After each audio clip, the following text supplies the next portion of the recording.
Durante varios domingos de las últimas semanas, el Señor ha venido hablando a nuestros corazones y a nuestras vidas, y ha venido hablando acerca de la necesidad que tenemos de meditar en su gran bondad, de que Dios ha sido inmensamente bueno con nosotros en todo tiempo. Su bondad no ha dejado de ser, aún en medio de las crisis más tremendas de nuestra vida. La bondad de Dios ha sido exagerada para con cada uno de nosotros, porque Dios no nos ha dejado de amar. Y como el Señor mismo se lo manifestó a Jeremías cuando se le reveló y le dijo: con amor eterno te he amado, por lo tanto prolongué sobre ti mi misericordia.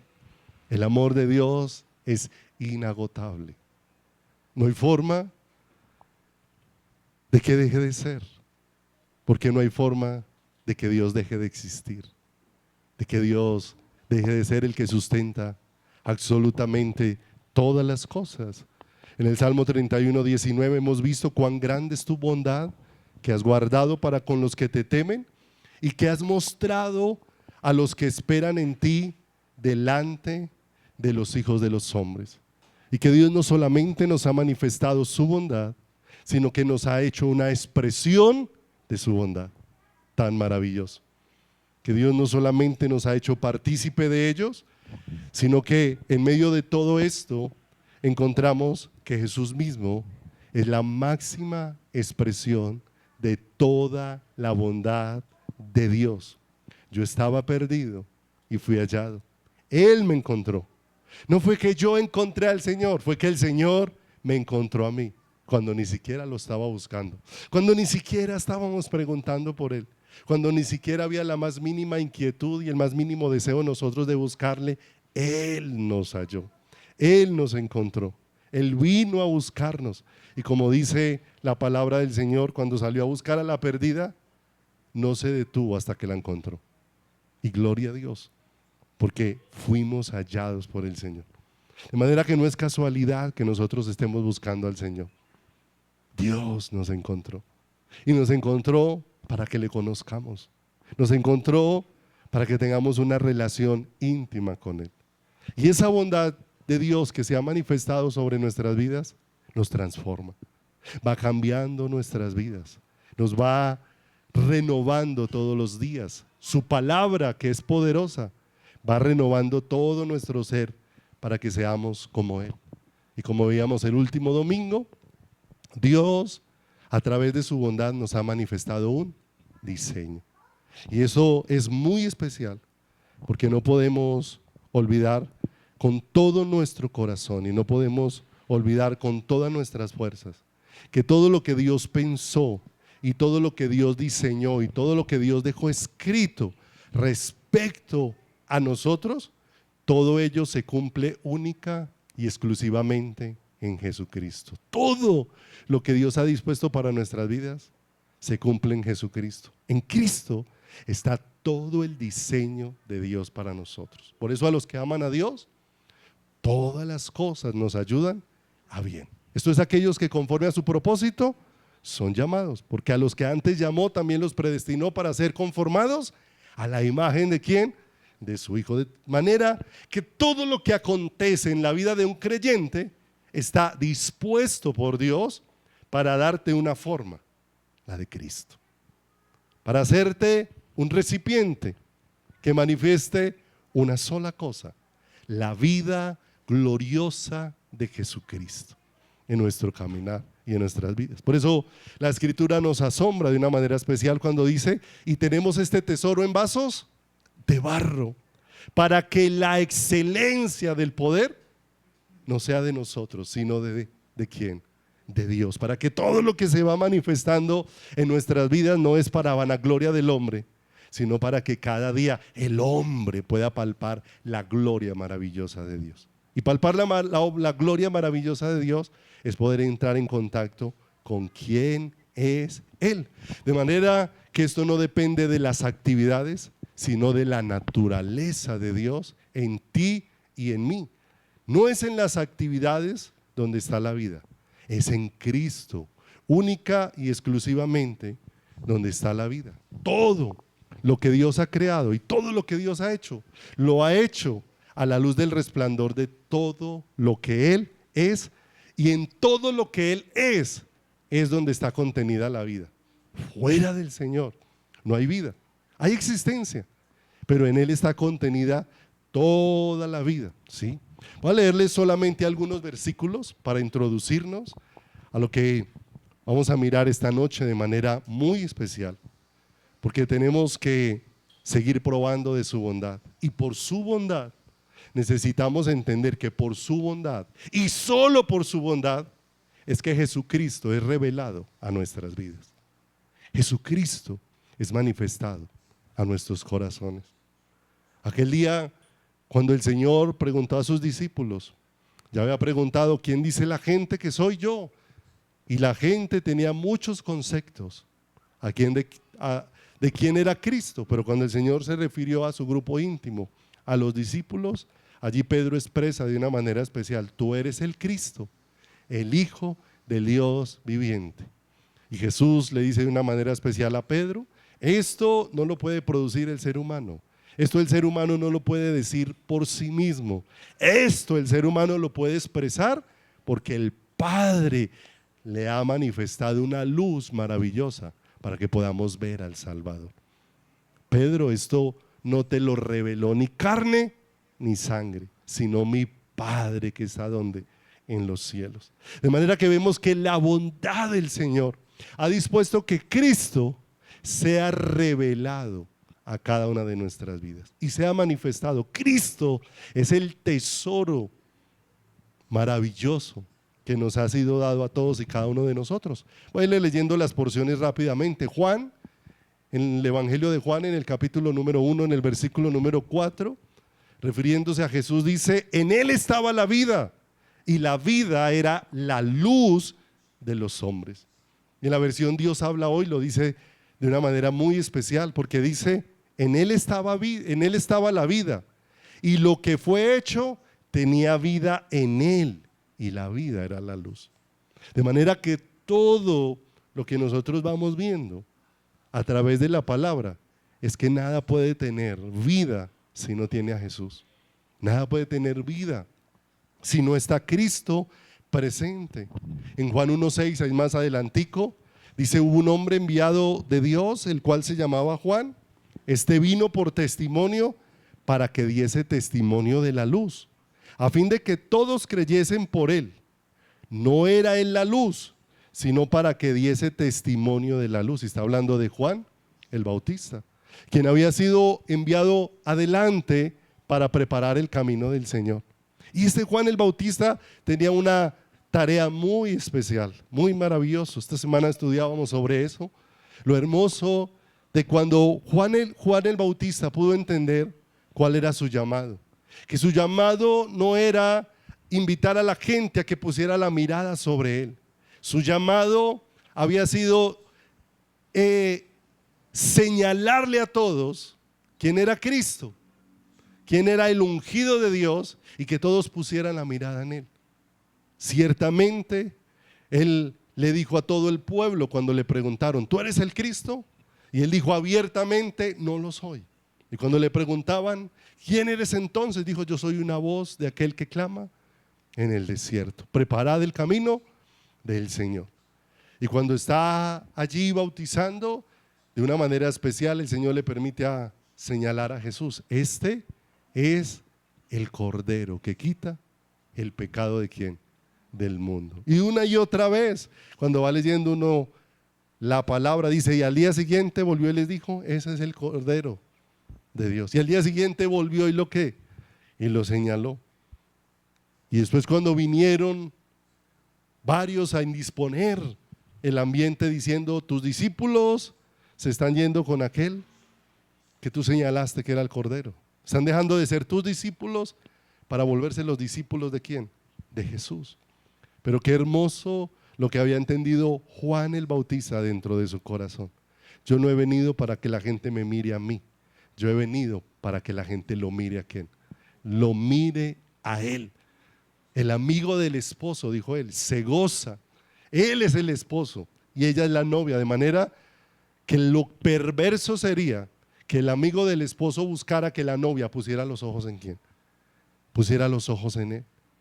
De una manera muy especial, él con mucha claridad dijo: es necesario que yo mengüe, pero que él qué, es necesario que lo que crezca en nuestros corazones cada día es la vida de Cristo, que lo que crezca dentro de cada uno de nosotros es todo lo que Él es. Jesús mismo dijo, y esta es la condenación, que la luz vino al mundo y los hombres amaron más las tinieblas que la luz, porque sus obras eran ¿qué? Malas. Los hombres prefirieron seguir buscando la vida en las cosas y fuera del único que la tiene. El único que tiene la vida es Cristo, como está expuesto dentro de su hermosa palabra. Salmo 36, 9, ubíquese allí conmigo. Dice la Escritura: porque en Él, porque contigo está el manantial de la vida. En tu luz veremos ¿qué? Veremos la luz. Y esa luz tiene que ver con aquello que Dios ha querido revelar, con aquello que Dios ha querido dar a conocer, con aquello que Dios ha querido manifestar a cada uno de nosotros. De Él proceden todas las cosas. En Dios todas las cosas tienen su origen. En Él todas las cosas tienen la vida. Pero eso muchas veces lo tenemos en la teoría. Pero lo más hermoso es que Dios nos va trayendo a una relación íntima para darnos comprensión y entendimiento de todo lo que Él es, para que dejemos de buscar en lo terrenal y para que empecemos a buscar en lo celestial, ¿cierto? ¿Qué le dijo el Señor a la mujer samaritana? Si vuelves a beber de esta agua, una vez más tendrás sed, pero si bebes del agua que yo te daré. Y lo más hermoso es que lo que Dios da procede del mismo, de su corazón, de su naturaleza, ¿cierto? Que es con lo que Dios desea saciarnos. Es Dios mismo la fuente de todo, pero únicamente es Dios el que nos puede enseñar y dar luz acerca de Él como fuente para nuestras vidas. Revelar en la palabra es hacer visible, es manifestar, es dar a conocer. Y es lo que el Señor en su bondad ha estado haciendo con todos y cada uno de nosotros. Nos ha dejado su palabra para darnos a conocer quién es Jesucristo, quién es el elegido de Dios, ¿cierto? Hay dos tipos de revelación que encontramos cuando escudriñamos la Escritura. Hay una revelación general de la que habla la palabra de Dios. Ahí en Romanos 1:18 en adelante habla de una revelación y de un testimonio que las cosas creadas nos dan acerca de Dios, porque como dice la palabra de Dios, el poder y la deidad de Dios son claramente visibles desde la creación. Entonces hay un tipo de revelación general en la creación que nos habla de Dios, que nos habla de que hay alguien que hizo un diseño, nos habla de alguien que trajo a realidad eso que diseñó y de alguien que sustenta con su poder todo lo que Él ha hecho de una manera tan poderosa. Tan poderoso es que lo que Dios dijo a la naturaleza le bastó solo una palabra de parte de Dios para que esa palabra que contenía una semilla siguiera reproduciéndose una y otra vez, cumpliendo el mandato de ¿quién? El mandato del Señor. Esta semana pasé por alguna rendija, me llamó mucho la atención porque en medio de una gran cantidad de cemento, en medio de una rendija, había salido un arbolito pequeñito, una matica, y la matica era de tomates y tenía ya ciertos tomaticos ahí, sí, manifestando el fruto. Y uno puede ver, dice uno, frente a todo este terreno tan hostil, porque no es el terreno idóneo para que esté sembrado, en medio de toda esta maraña de cemento, en medio de un solo rotico que había, por ahí esa semilla hizo salir su tallo y ahí estaba dando fruto para cumplir la poderosa palabra de Dios, que nos deja ver que hay un diseño maravilloso de parte de Dios, un diseño donde está la sabiduría de Dios, un diseño donde está el poder de Dios en todo lo creado. Pero también en esa revelación general que nosotros encontramos de parte de Dios, encontramos cómo también Dios ha puesto de sí mismo en cada ser humano y ha puesto huellas de Él en la conciencia del ser humano. En Romanos 2:15 dice la Escritura, mostrando la obra de la ley escrita en sus corazones y dando testimonio su conciencia. Y nos recuerda que aún en esa revelación general, Dios ha puesto una marca en la conciencia de todos los seres humanos, ¿cierto? Que nos da testimonio acerca de quién es el Señor. Pero en medio de todo esto, Dios va trayendo una revelación especial. Y una revelación especial a cada uno de los que con sus cuerdas de amor Dios ha ido acercando hacia su corazón, ¿cierto? Lo único que uno puede decir todos los días es cómo Dios lo que ha hecho es amarme para acercarme a su corazón, amarme para atraerme hacia Él, amarme para pegarme contra su pecho, amarme para llevarme a que yo pueda escuchar el latir de su corazón. Y en esa revelación especial de Dios, ¿cierto? Que ya no pertenece a lo general, que nos empieza a dejar ver Dios su carácter, nos empieza a dejar ver sus pensamientos, nos empieza a dejar ver cómo es su plan para nuestras vidas, cómo ha sido su plan de salvación para cada uno de nuestros corazones, cómo ha sido todo lo dispuesto por Él. Y eso es lo que Dios aún nos ha dejado a través de ¿quién? A través de su palabra. Nos ha dejado aquí cómo piensa Él, cómo está su plan de una manera especial, tan detallado, ¿cierto? Tan hermoso. Ahora cantábamos en la última canción, ¿cierto? Que es una invitación a que podamos venir a los brazos del Señor. Si abatido y dolido estás, ¿cierto? Si cansado de tantas cosas. Jesús mismo nos hizo ese llamado. Venid a mí todos los que estéis trabajados y cargados, que yo los haré ¿qué? Los haré descansar. ¿Y cuál es el reposo y el descanso? ¿Qué es lo que mantiene nuestras vidas fatigadas? La ausencia de la vida de Dios en nosotros. ¿Qué es lo que hace que sobre nuestras vidas haya reposo? La manifestación de su vida sobre nuestros corazones. Su presencia es la que cambia absolutamente todo dentro de nuestras vidas. Pero mire lo hermoso, nosotros necesitamos no solamente tener su palabra, sino necesitamos que Dios, a través de su Espíritu, nos alumbre con esta palabra para que podamos ver lo que no se puede ver simplemente con los ojos.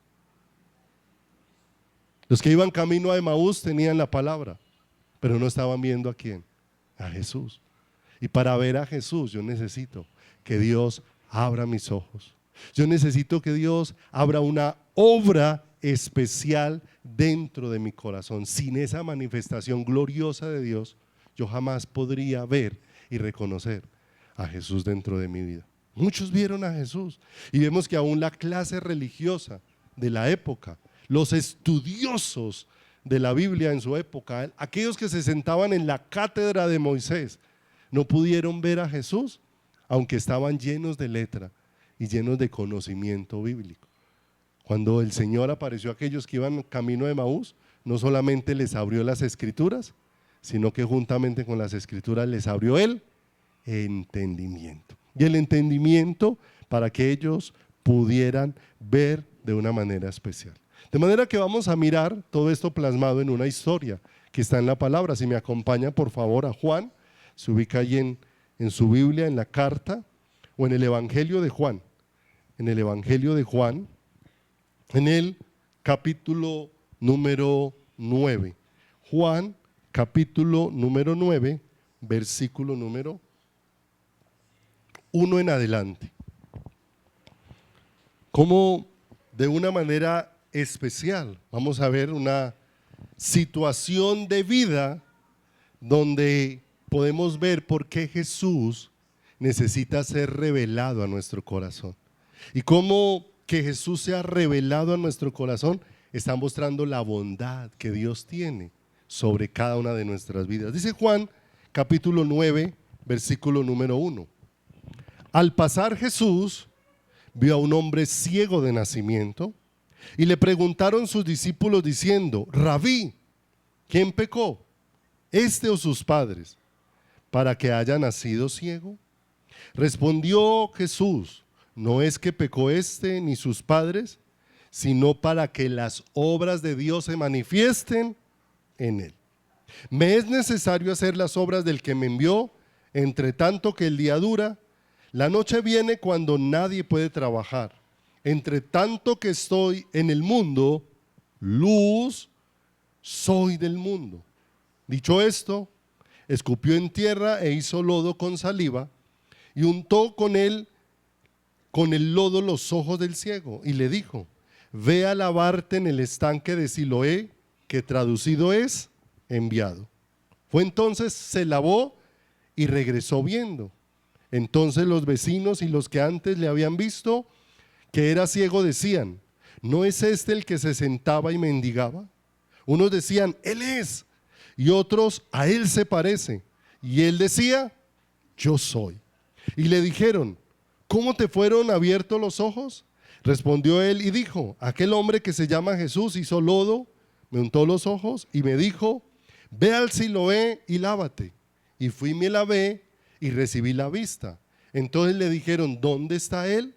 Y él dijo: no lo sé. No podemos perder de vista que el único que nos puede señalar la vida es la vida misma. Y ese es Jesús. Jesús es el único que puede obrar de una manera muy especial. Y todo esto que acontece en este capítulo 9 es muy extraordinario, porque finalizando el capítulo número 9 habla de la ceguera espiritual que había en el tiempo. De cómo todos, viendo tantas cosas, ¿cierto?, no reconocían quién estaba detrás de todo eso. ¿A quién señalaban todas esas circunstancias? Y esto es muy importante para los tiempos en los que estamos viviendo, mis amados. Porque vemos que en medio de esta época tan tremenda que narra Juan capítulo 9, vemos a un pueblo que estaba a la espera del Mesías en su primer venida. Y tenía un conocimiento tremendo de muchos. Aquellos, hoy nosotros hablamos de las señales que se han cumplido para la segunda venida del Señor. Aquellos hablaban era de las señales que se habían cumplido para la primera venida ¿de quién? Para la primera venida del Señor. Pero cuando se fueron cumpliendo las señales, se empezó a manifestar una característica especial en el corazón de todos los que oían. Una dureza y una incredulidad tremenda dentro del corazón. Porque cada vez que se daba un acontecimiento, aunque sus ojos lo estaban viendo, ellos no estaban reconociendo quién se estaba manifestando en medio de ellos, ¿cierto? Todos los acontecimientos. El nacimiento de Jesús fue de una manera sobrenatural. Hubo testimonio, la venida de aquellos magos que vinieron desde lejos, que vinieron con presentes, ¿cierto? Que llegaron hasta el lugar del nacimiento del Señor Jesús y venían con presentes, ¿cierto? Tantas situaciones, aquellos pastores que en las vigilias de la noche recibieron aquel testimonio del Señor y vieron los cielos abiertos y una multitud de ángeles que alababa al Señor por esa visitación gloriosa de Jesús sobre la tierra. Acontecimiento respecto a la vida de Jesús cuando entró y tomando el libro de Isaías, el rollo que correspondía, leyó: por cuanto el Espíritu del Señor está sobre mí y me ha ungido para dar libertad a los cautivos, y después de cerrar todo el rollo dijo: delante de todos sus ojos hoy se ha cumplido esta palabra. Pero aún viendo todas esas cosas, sus corazones seguían como enceguecidos. Y nosotros vivimos una época donde decimos tantas cosas respecto a la venida del Señor: el cambio climático, las situaciones económicas, la perversión del ser humano, el desenfreno en la vida sexual, la destrucción de la vida matrimonial.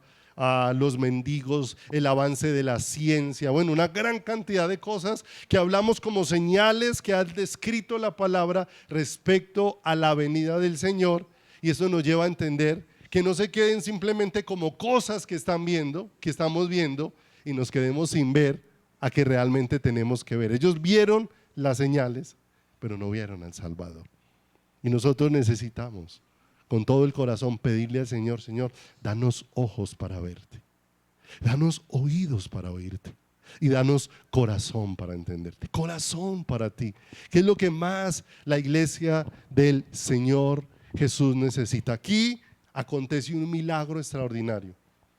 Un ciego de nacimiento ha sido sanado, pero tenemos que ver que detrás de este milagro había algo mayor que el ciego recuperara la vista. Dios había dispuesto algo mayor que eso. Y no es que no nos gocemos y nos alegremos de lo que Dios puede hacer en la vida de una persona. Pero detrás de lo que Dios hace en la vida de una persona hay algo mayor: el deseo de Dios de revelar quién es Jesucristo. Detrás de cada situación, aún sobrenatural, que Dios nos permite, detrás de todo ello Dios desea revelarnos quién Él es y revelarnos a Jesús, porque es Cristo en nosotros la esperanza de gloria. Desea revelarlo a nuestras vidas de una manera especial. De manera que la revelación de quién es Él en ese milagro que va a suceder ha sido dispuesta no solamente para beneficiar al que recuperó la vista, sino a todos aquellos que estaban en medio de ese escenario. Y es muy particular que cuando nosotros miremos esto, entendamos que el que buscó, como lo veíamos en la misma vida de Nicodemo, el que buscó al ciego fue Jesús. No fue el ciego el que estaba buscando al Señor Jesús. Fue Jesús el que vino, como dice el capítulo 9 al verso 1, al pasar Jesús vio a un hombre ciego de nacimiento. Fue Jesús el que lo buscó. Pero esto es clave, que fuera un ciego de nacimiento, porque hay una gran diferencia entre un ciego de nacimiento y alguien que perdió la vista. Hay una completa diferencia, porque aquel que un día pudo ver, ¿cierto?, tiene recuerdos e imágenes de los que vio, pero el que nunca ha visto no tiene recuerdo ni imagen alguna. No tiene imagen alguna. Si usted a alguien que perdió la vista a los 20 años, después usted le habla de ciertas cosas, le habla de colores, le habla de lugares, le habla de paisajes, él tiene una idea porque su recuerdo le permite relacionar con lo que le están hablando con algo que él un día vio y lo puede relacionar. Pero hablarle a un ciego de nacimiento de cosas que jamás ha visto son cosas que al ciego se le hace imposible poder relacionar dentro de su vida, poder relacionar dentro de su caminar. Y este ciego, de manera particular, al parecer,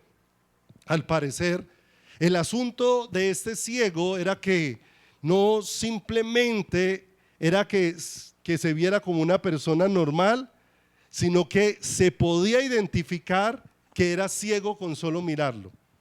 Algunos escritos dicen que al parecer lo que sucedía con este ciego, ¿sí?, era que solamente tenía la cuenca, no tenía los glóbulos, o sea, no tenía las bolitas de los ojos. O sea, no simplemente necesitaba que su ojo volviera a ver, necesitaba que se le dieran ojos. Eso lo podemos ver, ¿por qué? Porque al verlo, en el versículo siguiente, en el versículo número 2, al verlo los discípulos, ellos se preguntan algo: ¿quién pecó, este o sus padres? Porque no olvidemos que los judíos tenían una concepción, y la concepción que ellos tenían dentro de su pensamiento era que cualquier anormalidad física significaba que ese era el resultado de un gran pecado. Entonces, que una persona había nacido con esa normalidad era porque había un gran pecado detrás de ¿quién?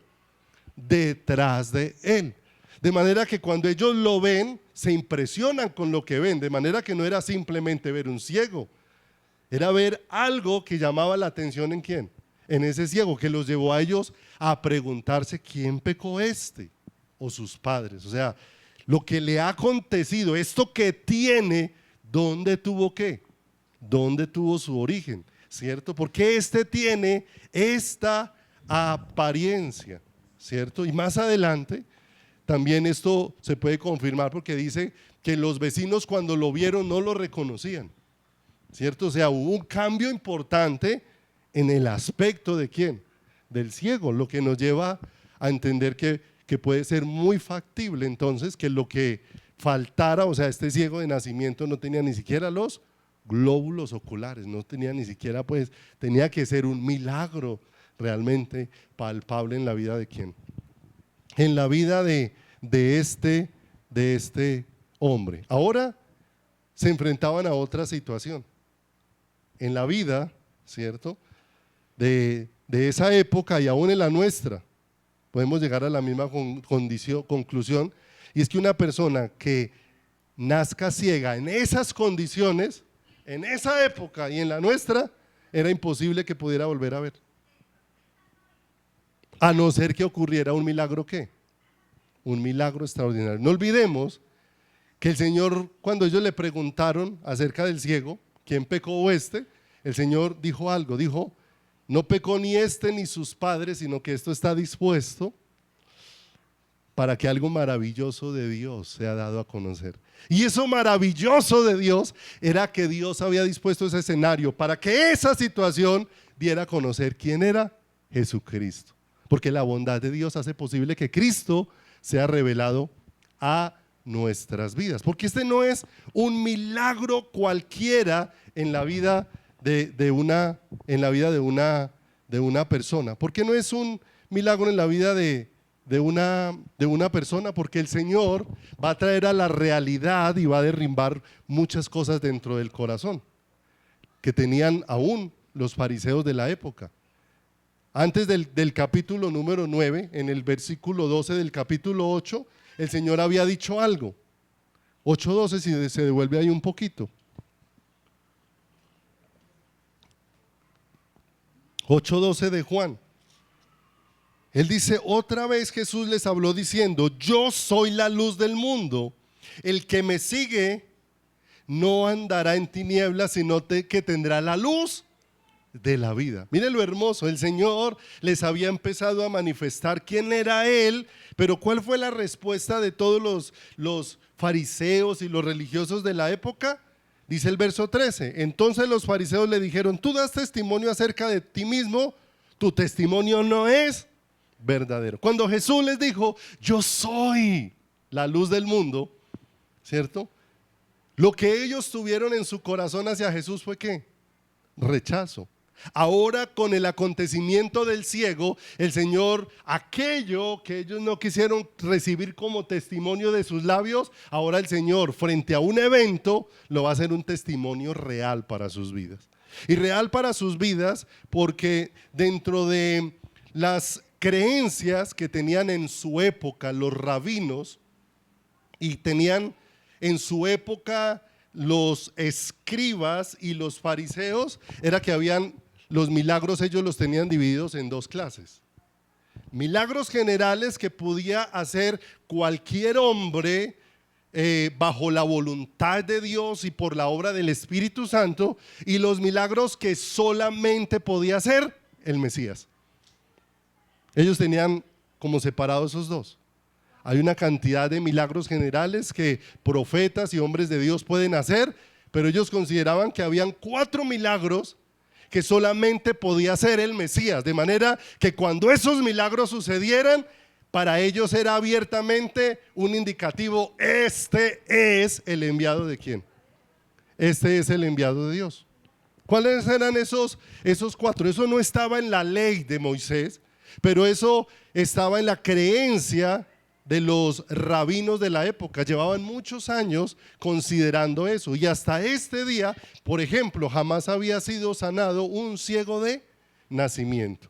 Y los 4 milagros de los que ellos hablaban, que solamente correspondían y que solamente los podía hacer el Mesías, uno de ellos era que la sanidad de un leproso.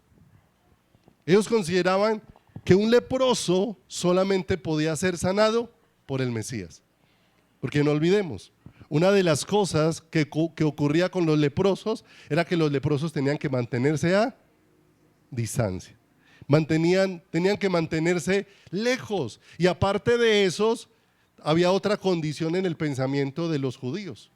Por eso para ellos se les hacía tan difícil creer que ellos necesitaban un salvador dentro de sus vidas. Porque ellos creían que la persona inmunda solamente eran los leprosos. Que el que no era leproso no era ¿qué?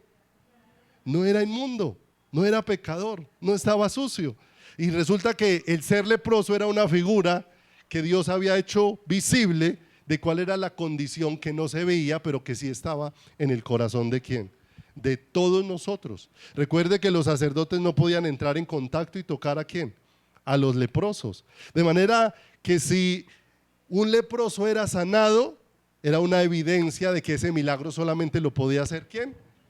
El Mesías, porque el Mesías era el único que podía limpiar a alguien sin que él quedara contaminado.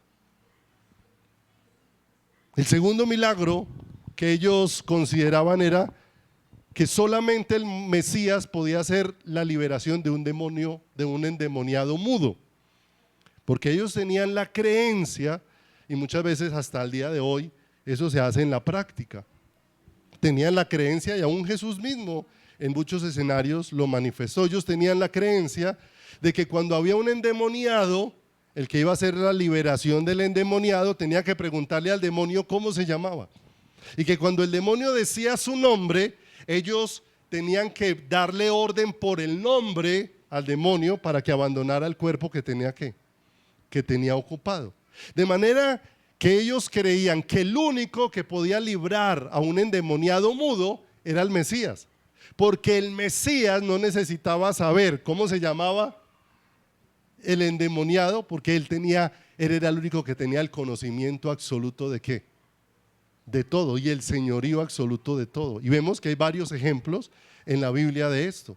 Ellos también creían que solo el Mesías era el único que podía hacer la resurrección de un muerto después de 4 días, porque ellos consideraban en sus creencias que cuando una persona moría, durante los 3 días siguientes, el espíritu del muerto seguía rondando su cuerpo, y creían que algún hombre de Dios o algún enviado de Dios podía hacer regresar, dirigido por Dios, nuevamente ese alma que estaba ahí cerca otra vez a su cuerpo para que se levantara, ¿cierto? Por eso vemos por qué Jesús se demoró a propósito 4 días para llegar a la resurrección de ¿quién? De Lázaro, porque ellos creían que después del 3er día era imposible que se hiciera una resurrección, y que el único que podía hacer una resurrección de ese tipo era el Mesías. De manera que vemos que todo lo ha hecho ¿quién? El Mesías. Y el cuarto milagro es al que nos estamos refiriendo. Ellos consideraban que el único que podía dar vista a un ciego de nacimiento era el Mesías. De manera que ellos están frente a un milagro que estar más que señalando el milagro, ese milagro estaba señalando quién estaba delante de quién, de ellos. ¿Se da cuenta? Cómo Dios estaba utilizando una situación sobrenatural, pero esa situación no estaba centrada en el milagro, sino en revelar quién es Jesucristo. Porque por su bondad es que Cristo es revelado ¿a quién? A nuestras vidas y a nuestros corazones. Vuelva ahí conmigo por favor a Juan, en el capítulo número 9, ¿cierto? ¿Qué habíamos leído ahora? ¿Cuál fue la actitud de los discípulos? No aceptaron el testimonio cuando Jesús les dijo: yo soy la luz de ¿qué? Del mundo. En el 9, versículo número 9, verso 5, allí en el escenario donde Jesús está con aquel ciego, dice: entre tanto que yo que estoy en el mundo, luz soy del mundo, ¿cierto? Ahora le está diciendo, ahora este escenario ha sido dispuesto para darles a conocer la luz donde está la vida que el corazón que el corazón necesita. Todos los que hay alrededor de este escenario están pudiendo observar y tienen una serie de creencias que se están cumpliendo delante de ¿quién? Se están cumpliendo delante de sus ojos. Y dice el verso número siguiente, verso número 6. Dicho esto, lo que dijo el Señor, escupió en tierra e hizo ¿qué? E hizo lodo con la saliva y untó con el lodo los ojos del ciego y le dijo: ve a lavarte en el estanque de Siloé, que traducido es enviado. Fue entonces y se lavó y regresó ¿qué? Y regresó viendo. Un acontecimiento sobrenatural. ¿Qué era lo que no tenía el ciego? Ojos. ¿Sí o no? O sea, que se le notó el cambio. Se le notaba físicamente el cambio que había acontecido en este hombre. Y todo eso era para dar testimonio de que Jesús es ¿qué? La luz de ¿quién? La luz del mundo. El único donde está contenida la vida que el ser humano ¿qué? Necesitamos. Todos ellos tenían ese conocimiento. No olvidemos que ahí está la crema innata de los estudiosos ¿qué? De los estudiosos bíblicos. Pero frente a esta situación hay un acontecimiento. El Señor se agacha, toma polvo del lugar donde está, pone de su saliva y unta ¿qué? Los ojos del hombre y lo envía a lavarse a un pozo específico. Cuando este hombre obedece, inmediatamente acontece ese milagro ¿qué? Sobrenatural. Dice ahí el verso número siguiente, ya nos devolvemos un momento, verso 8, entonces los vecinos y los que antes le habían visto que era ciego, decían: ¿no es este el que se sentaba y mendigaba? Unos decían: él es, y otros: a él se parece, y él decía ¿qué? Yo soy. Porque no olvidemos, en medio de las situaciones que acontecen, siempre aparecemos nosotros para justificar. No olvidemos que el hombre es especialista en diluir lo que le corresponde a la gloria de ¿quién? A la gloria de Dios, ¿cierto? Diluimos lo que le pertenece única y exclusivamente al Señor, porque queremos darle gloria a Dios y queremos darle gloria ¿a quién? A los hombres. Bendito Dios por la sabiduría que le da al médico, pero detrás del médico estaba Dios, que es el que hace ¿qué? Absolutamente todas las ¿qué? Todas las cosas. Mire, es tan tremendo esto, que aunque el médico le pueda enviar los medicamentos que corresponden a la dolencia que usted esté sufriendo, es el poder de Dios el que hace que esos medicamentos puedan ser útiles a su cuerpo. Es el poder de Dios. Detrás de todo eso está siempre es ¿quién? Es el Señor de una manera sobrenatural. Ahora los vecinos están viendo al hombre que ha sido ¿qué? Que ha sido sanado. Pero acontece algo muy especial y no quedó en vano aquí en la carta de Juan.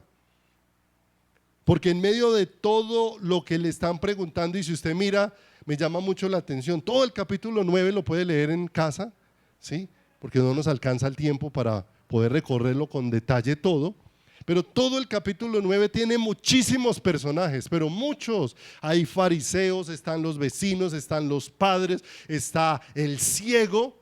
Pero me llama con mucha atención la particularidad de que el único nombre que se da solo es el de Jesús. Dice el verso siguiente, verso número 11. Respondiendo él, cuando le preguntaron al ciego qué le había acontecido, dijo: aquel hombre que se llama ¿quién? Ay, mire lo hermoso. Todo eso evidenciaba que la única fuente de todo lo que había acontecido allí solamente era ¿quién? Era Jesús, ¿cierto? ¿Por qué no se nombra el lugar de donde Jesús tomó el polvo al que puso su saliva? Porque si se nombrara ese lugar, hoy estarían sacando polvo de allá para venderlo como el polvo sanador del, ¿cierto? Porque muchas veces queremos hacer de la fuente las cosas y no al Señor, ¿cierto? Se deja claro que la única fuente, ¿cierto? Que la único que merecía la gloria de todo lo que había acontecido allí, por eso no hay nombres, solo uno. El único que hace todas las cosas y el único que merece la gloria cuando todas las cosas suceden es el Señor. En medio de toda esta situación le están preguntando a él ¿qué? ¿Qué fue lo que te pasó? Y él está narrando con claridad. Ese hombre llamado Jesús hizo lodo y me lo untó ¿en dónde? Ahí estaban, no olviden, los estudiosos de la palabra. Y si usted mira, ese es un escenario muy parecido al de Génesis. ¿Qué aconteció en Génesis? El Señor tomó polvo de la tierra, le dio forma y del aliento de su boca sopló sobre aquel polvo e hizo que el hombre fuera un ser viviente. Si aquellos hombres estuvieran conectados con qué Dios les quería revelar, dirían: wow, este hombre tomó lodo, puso del aliento de su boca sobre ese lodo, se lo puso en los ojos y como le dio vida al hombre en el huerto del Edén, ahora le dio vida a los ojos de ese ciego que no tenía. El creador nuevamente volviendo a hacer ¿qué? Una obra. Pero ¿sabe de qué se llenaron los fariseos de la época? ¿Cómo es posible que este hombre sane en un día de reposo? En lugar de estar asombrados, si con claridad todos sabían y esperaban que el Mesías iba dentro de sus milagros, sanaría a un ciego de nacimiento. Esto está aconteciendo delante de sus ojos, pero ellos están peleando es porque sanó en un día de reposo, ¿cierto? Cuando ellos mismos aún tomaban sus animales y los llevaban a beber en el día de ¿qué? En el día de reposo. Ellos mismos estaban cerrados dentro de ¿quién? Dentro de su corazón y dentro de su vida. Qué hermoso que todo esto nos deja ver que había un solo protagonista. ¿Quién? El Señor Jesús. Todo ese escenario preparado para que todos pudieran conocer quién estaba en medio de qué. ¿Quién estaba en medio de ellos? ¿Quién estaba obrando en medio de sus corazones? Pase ahí al versículo número 13. Después de todo ese acontecimiento, ¿cómo debieran de estar todos? Asombrados.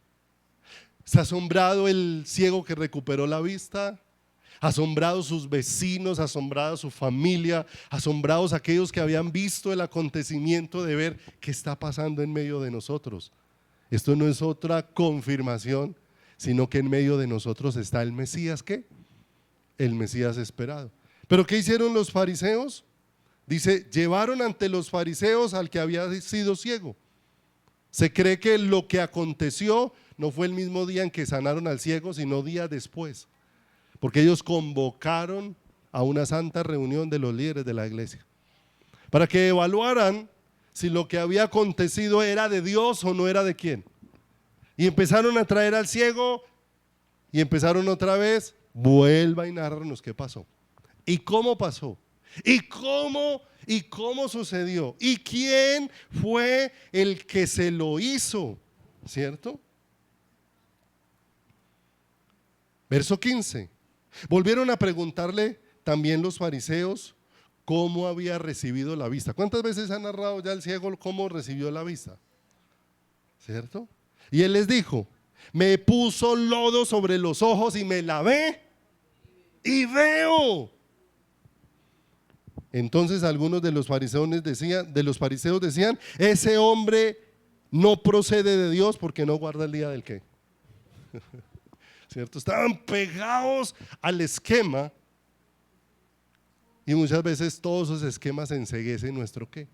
Nuestro corazón y nuestro caminar y siguen ahí insistiendo y preguntándole a él, ¿cierto? Ellos le señalan al ciego, pero ese que lo sanó es un hombre pecador. Y ahora él más adelantico le responde: si es pecador no lo sé, lo único que sé es que ahora veo. ¿Cierto? Eso es tremendo. Y eso es tremendo porque tantas veces nos enfrascamos en aspectos de irnos por la letra, pero la letra sin luz, sin revelación. Y esos aspectos de letra sin luz, sin revelación, nos llevan a volvernos celosos de las cosas, pero no celosos de Dios. Terminamos teniendo celo, pero no el celo que corresponde ¿a quién? Al Señor, que no corresponde a la voluntad de Dios. Y dice verso 18: pero los judíos no creían que él había sido ¿qué? Ciego, y que había recibido la vista, hasta que llamaron ¿a quién? A los padres, ¿sí o no? ¿Se cuenta de la terquedad de ellos? Están buscando por todos lados. Llamaron a sus padres, y sus padres de una manera especial respondieron cuando les preguntaron. Verso 20: sus padres respondieron y le dijeron: sabemos que este es nuestro hijo y que nació ¿qué? Pero cómo ve ahora no lo sabemos, o quién le haya abierto los ojos nosotros tampoco lo sabemos. ¿Edad tiene? Pregúntenle a él. Sus padres ya habían escuchado el testimonio, su hijo había llegado a contarles qué había acontecido, pero dice ahí la palabra que ellos tenían miedo, porque ¿cuál era el convenio de los fariseos de la época? Que si alguno testificaba a favor de Jesús, era expulsado ¿de qué? De las sinagogas, era expulsado de allí. Entonces dice el verso 24: entonces volvieron a llamar al hombre que había sido ciego y le dijeron: da gloria a Dios, nosotros sabemos que ese hombre es pecador. ¿Cierto? Miren lo tremendo. Le están diciendo a ese ciego que él no está honrando a Dios por decir quién fue el que lo sanó. Usted no está dando gloria a Dios, hay que darle la gloria a Dios. Y el que lo sanó es un hombre que, como les decía ahora, ¿qué dice el versículo siguiente? Entonces él respondió: si es pecador no lo sé, una cosa sé, que habiendo yo sido ciego, ¿ahora qué?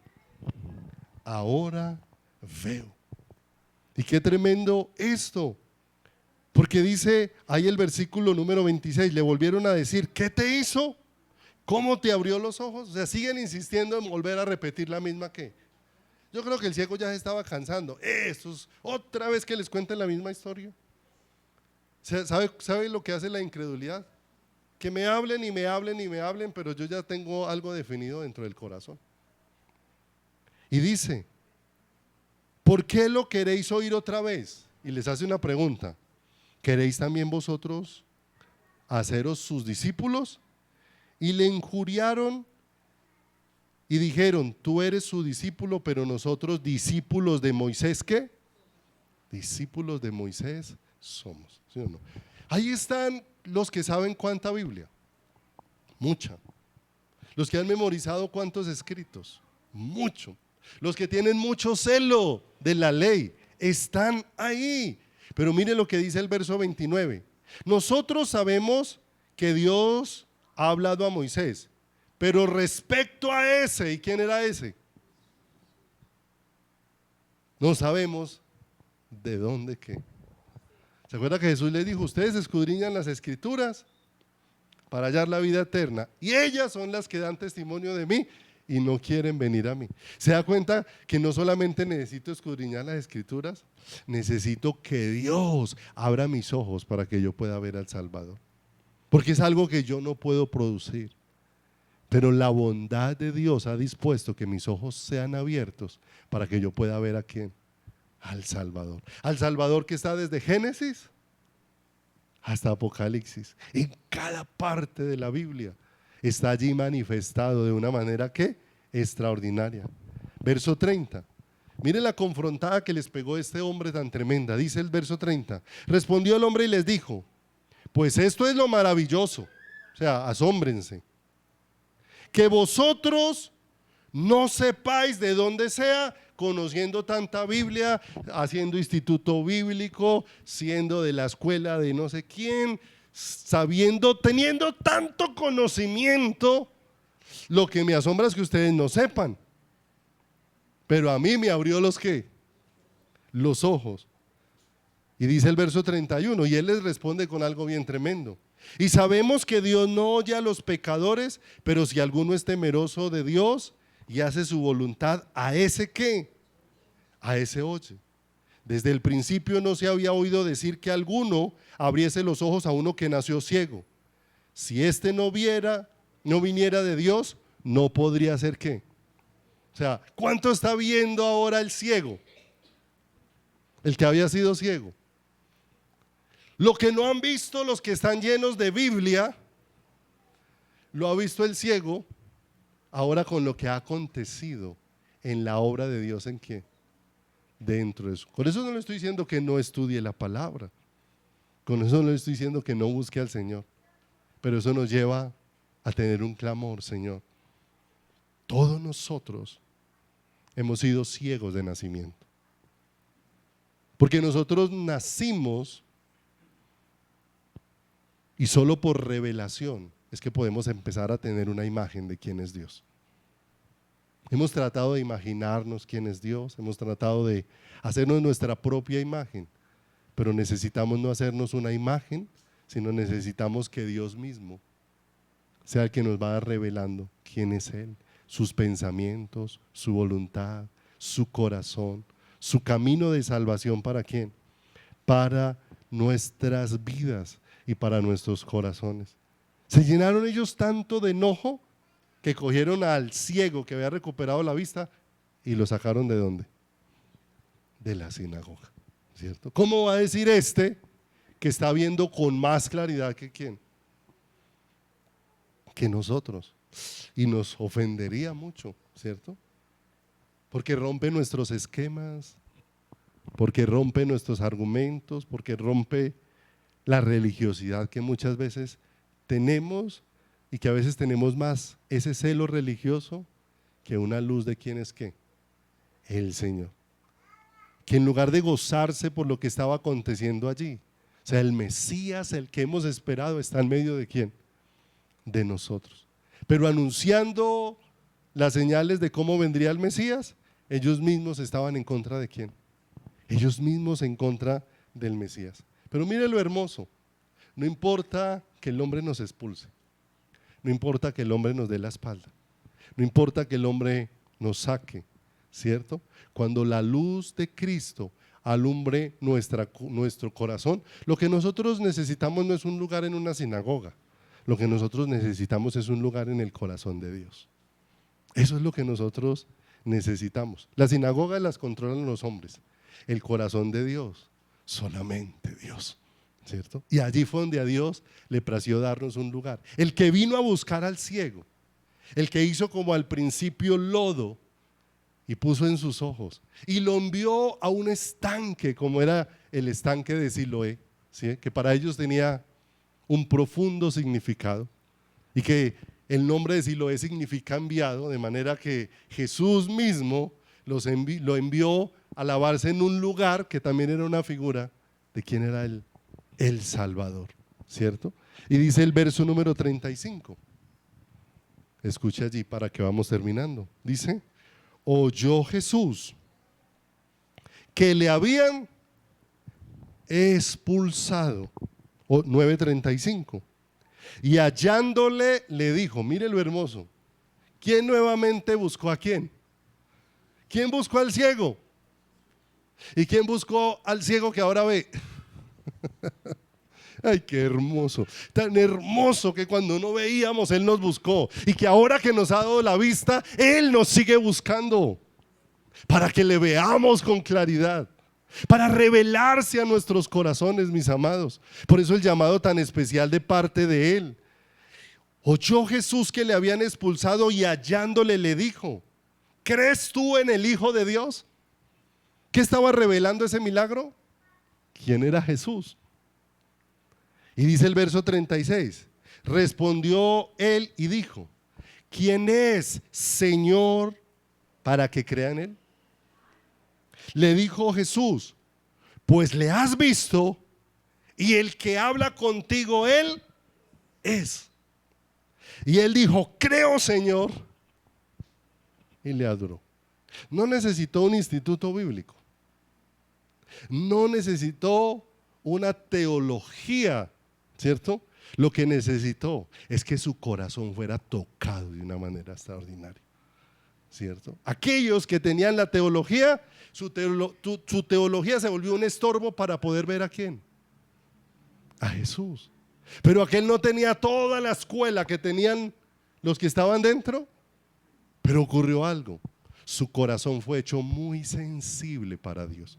Porque a veces nosotros pensamos que ciertas personas son las que tienen las capacidades, y muchas veces menospreciamos lo que Dios puede hacer en medio del corazón sencillo que Dios nos ha dado. Y creemos que si yo no sé una cantidad de cosas, entonces no puedo ser capacitado para ver al Señor. Aquí vemos a un hombre lleno de sencillez, capacitado por Dios para que pudiera ver a quién, para que pudiera ver al Mesías, frente a la manifestación de Jesús mismo sobre él. ¿Quién es para que yo crea? Yo soy. E inmediatamente dijo: yo creo, y cayó y adoró. Cayó completamente rendido. Amados, en muy pocos días la revelación de Jesús en el corazón de aquel ciego hizo mucho más que lo que han hecho años de teología. Porque muchas veces años de teología, y no quiero decir con eso que no estudiemos, no quiero decir que no indaguemos, no quiero decir que no nos preparemos, pero es que si la teología se vuelve académica, enceguece. Si se vuelve la carrera universitaria de los cristianos, enceguece. Porque nos volvemos diestros en la letra e insensibles en el corazón. El estudiar la palabra no es para volvernos diestros, es para rogarle al Señor: vuélvenos sensibles, Señor. Vuélvenos sensibles a quién eres tú. Porque lo que ha costado a muchos cristianos décadas aprender a hacerlo, a este ciego en muy poco tiempo tuvo un avance muy significativo dentro de su vida. Él obedeció. Jesús le untó el barro y le dijo: ve y lávate. ¿Y él qué? Obedeció. ¿Sí o no? ¿Y cuántos llenos de Biblia y no obedecen? Reconoció quién lo sanó. Ese hombre llamado Jesús. Tal vez yo no lo conozco, pero sé quién fue el que me quedó. ¿Quién fue el que me sanó? Reconoció que venía de parte de Dios, porque dijo: nadie puede hacer esto si no viene de parte de quién, si no viene de parte de el Señor. No tenía una serie de barreras dentro de su corazón. Dio testimonio delante de los que tenía de él, de lo que había acontecido en su vida. ¿Sí o no? Una y otra vez contando qué había acontecido. ¿Dentro de quién? Dentro de su vida. Pagó un precio por su fe. ¿Le costó ser expulsado de qué? De la sinagoga. ¿Sí o no? Creyó en Jesús no solo como sanador y como salvador, sino creyó en Jesús como Señor, como el que tiene el gobierno absoluto y total de su vida. Y todo eso produjo que cayera postrado en adoración. Y la adoración solo es posible cuando nuestros ojos son abiertos para ver quién es Él. Por eso la música no produce adoración, por eso los milagros no producen adoración. Lo que produce adoración es la luz de ver quién es Cristo. Cuando sus ojos fueron abiertos de una manera tan tremenda, pudo ver quién era el Señor. De manera que la bondad de Dios ha provisto que Jesús se ha revelado a nuestro corazón. ¿Qué estaba viendo este ciego? La bondad de Dios sobre su vida. Y este milagro iba más allá del milagro. Este milagro había sido dispuesto para revelar al Mesías a sus corazones. Y cuando ese Mesías se instaló en el corazón, de una manera preciosa y tremenda, transformó toda la eternidad de aquel ciego. ¿Sí o no? Aquel ciego, tal vez cuando lavó su rostro, lo primero que pudo ver es quién era él. Soy un pecador que necesita de Dios. Y lo segundo que pudo ver, el rostro del que lo sanó, el rostro del que lo limpió, el rostro del que lo perdonó, y el rostro del que lo vistió de nuevo para que ahora sea un hijo de Dios. Y mira lo hermoso, cuánto necesitamos rogarle al Señor: Señor, no quiero estar más en un lugar para ver versículos. Quiero, Señor, rogarte que me permitas verte a ti, que me permitas cómo esos versículos me muestran quién eres tú, cómo es tu corazón, y cómo con cada palabra tú me estás atrayendo hacia ti. Me buscaste cuando estaba ciego y sin poder ver, y después de que me has dado vista, me sigues buscando todos los días para darme a conocer quién eres tú. Qué glorioso la bondad del Señor, que ha dispuesto revelarnos a Jesús. Vamos a orar. Padre, te damos muchas gracias por bendecirnos, y te damos muchas gracias, Padre de los cielos, porque nos has dado el privilegio en esta noche de poder escuchar un poco más de tu palabra, y nos das el privilegio, Dios de los cielos, Señor amado, de poder entender que aunque esté abatido, que aunque esté pasando situaciones diversas, cuántas situaciones han golpeado nuestro corazón, pero dijiste de aquel ciego, no fue que éste pecó ni sus padres, sino que Dios preparó un escenario para que Cristo sea revelado a sus corazones. Y cuántas veces has preparado escenarios, Señor, difíciles para nosotros, pero escenarios necesarios para que Cristo sea revelado a nuestro corazón como el todo de nuestra vida, Señor amado. Tú viniste al ciego y le buscaste. Lo que no era posible humanamente, tú lo hiciste sobrenaturalmente. Hiciste ojos nuevos y pusiste en aquel ciego. Ahora podía ver, pero no solamente viniste para darle ojos, viniste para revelarte a su corazón. ¿Crees en el Hijo de Dios? ¿Quién es para que yo crea? Yo soy. Y qué hermoso, Dios, que nos estás atrayendo hacia ti, para que no tengamos solo letra, solo Biblia, solo palabra, solo actividades, solo cultos, solo circunstancias, sino que para que podamos ver detrás de todo lo que acontece en nuestras vidas, esos escenarios dispuestos por ti para revelarnos quién es Cristo a nuestro corazón. ¿En qué condición estaba el ciego? Y Cristo vino hasta él.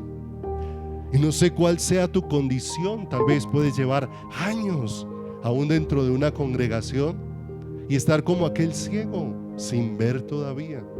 Pero sabes, Cristo está viniendo hacia ti para quitar la ceguera de nacimiento, porque todos fuimos sujetos a desobediencia, para que todos fuésemos partícipes de su misericordia. Y Él, el Padre de misericordia y el Dios de toda consolación, es el que se ha acercado a nosotros, es el que nos ha buscado en esa condición de ceguera para darnos vista que nos permita conocerle. Y Él, que nos ha dado ojos para ver, es el que viene nuevamente para decirnos: yo soy.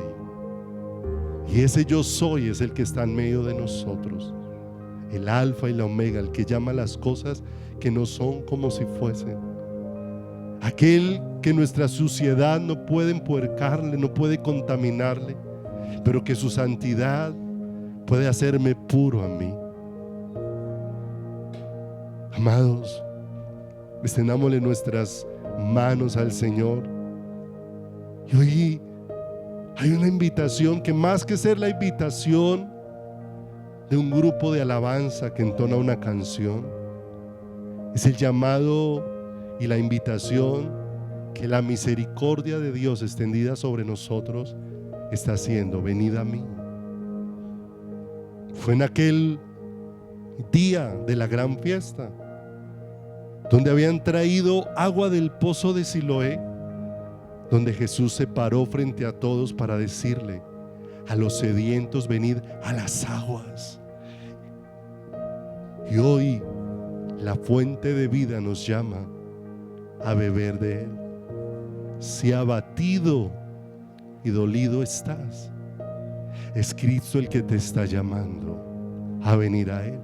Él ya vino a ti, pero ahora te está invitando para que tú corras también a sus brazos, para que tú también puedas decir: yo creo, y caigamos postrados delante de Él en adoración.